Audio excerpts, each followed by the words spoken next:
le musée du Louvre à Paris, cambriolé le dimanche 19 octobre. Au total, 8 bijoux d'une valeur inestimable ont été dérobés. Bonjour et bienvenue dans un nouvel épisode de L'Homme French with the News. Aujourd'hui, je vous parle d'un événement qui vient de bouleverser la France. Un cambriolage au musée du Louvre à Paris. Comme d'habitude, je vous donne accès à une fiche gratuite de vocabulaire qui reprend l'ensemble des mots de cette vidéo, ainsi que la transcription. Le musée du Louvre est probablement le musée français le plus célèbre dans le monde. On peut notamment y admirer la Joconde de Léonard de Vinci. C'est un lieu très sécurisé, presque impossible à pénétrer. Et pourtant, ce dimanche 19 octobre 2025, le Louvre a été victime d'un cambriolage vers 9h30 du matin. Ce cambriolage a été très rapide. Il a duré à peine 7 minutes. 3 ou 4 personnes, à l'heure actuelle on ne sait pas exactement, ont pénétré dans la galerie d'Apollon.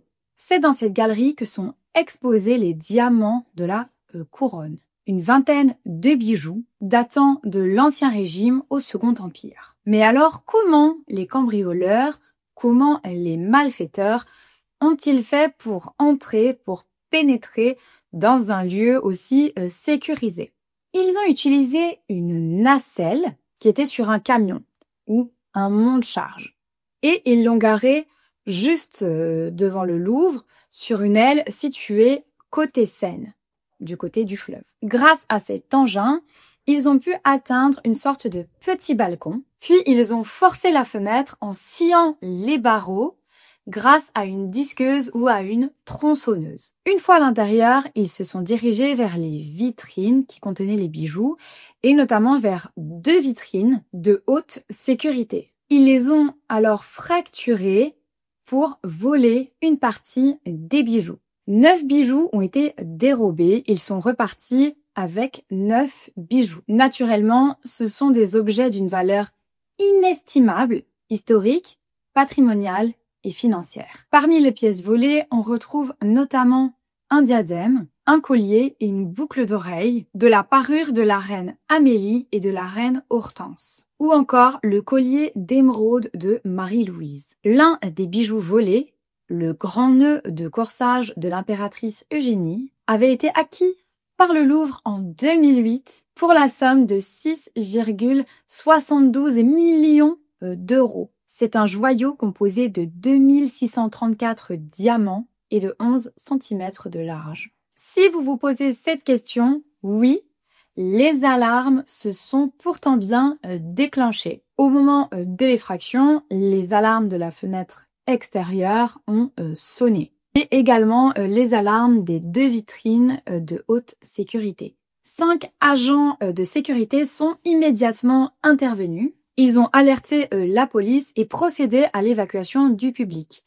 Car à cette heure-là, le musée du Louvre était déjà ouvert et accueillait ses premiers visiteurs de la journée. C'est grâce à la réactivité des agents de sécurité que les malfaiteurs ont pris la fuite et ils ont d'ailleurs abandonné sur place leur matériel. Ils ont ensuite quitté les lieux à bord de scooters T-Max. Alors ici, il y a un mot de vocabulaire intéressant.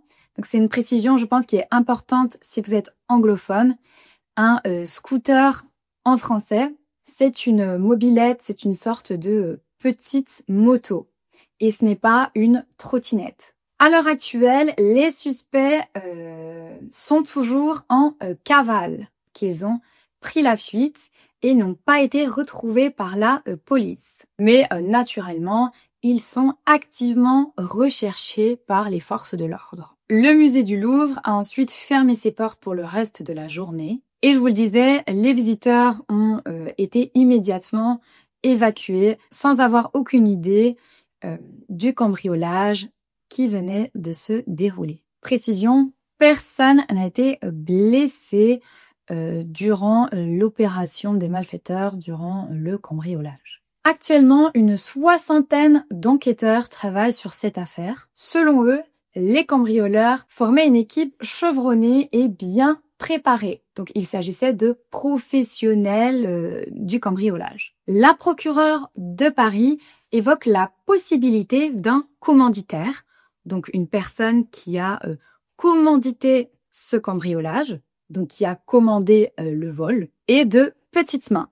Donc les petites mains, ce sont les personnes sur le terrain, donc les cambrioleurs qui effectuent le vol. L'hypothèse d'une ingérence étrangère n'est à ce stade pas privilégiée. Pour la procureure de Paris, on est plutôt dans une hypothèse de grand banditisme.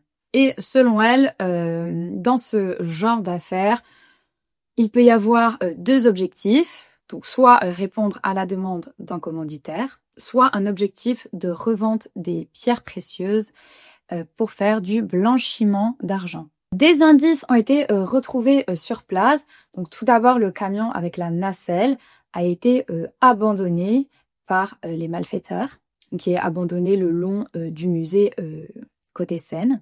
Et sur les lieux, la police a également retrouvé 2 disqueuses.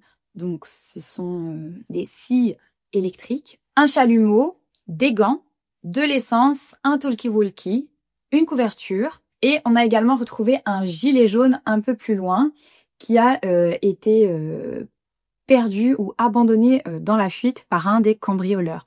Donc il avait probablement été utilisé pour se faire passer pour un ouvrier, tout simplement. Une pièce a également été retrouvée. L'un des bijoux volés, la couronne de l'impératrice Eugénie, a été retrouvée près du musée dans son écrin. Donc un écrin, c'est une boîte qu'on utilise pour contenir des bijoux. Donc au total, ce sont 8 bijoux qui ont disparu et pas neufs. Cette couronne a certainement été abandonnée pendant la fuite. Et donc je vous disais, on l'a retrouvée, donc c'est une rescapée du vol, mais malheureusement, elle a été endommagée. Ce joyau, cette couronne, elle contient plus de 1300 diamants et 56 émeraudes. Le dernier vol recensé au Louvre avant ce cambriolage date de 1998. C'est un tableau de Camille Corot qui avait été volé et à l'heure actuelle, il n'a toujours pas été retrouvé. Il y a eu de nombreuses réactions, notamment de personnalités politiques ou d'historiens. Et vers 20h, donc dimanche soir, Emmanuel Macron a réagi sur X en postant ce tweet. Le vol commis au Louvre est une atteinte à un patrimoine que nous chérissons car il est notre histoire. Nous retrouverons les heures et les auteurs seront traduits en justice. Tout est mis en œuvre partout pour y arriver sous la conduite du parquet de Paris. Voilà, ce fait d'actualité est terminé. Dites-moi en commentaire si vous avez envie d'une partie 2 à cette vidéo, une fois qu'on aura un peu plus d'informations, une fois que les enquêteurs auront un peu plus avancé dans leur enquête. Si vous aimez apprendre le français via l'actualité, mettez un j'aime pour soutenir mon travail. Et si vous êtes nouveau ou nouvelle par ici, abonnez-vous pour voir toutes mes vidéos.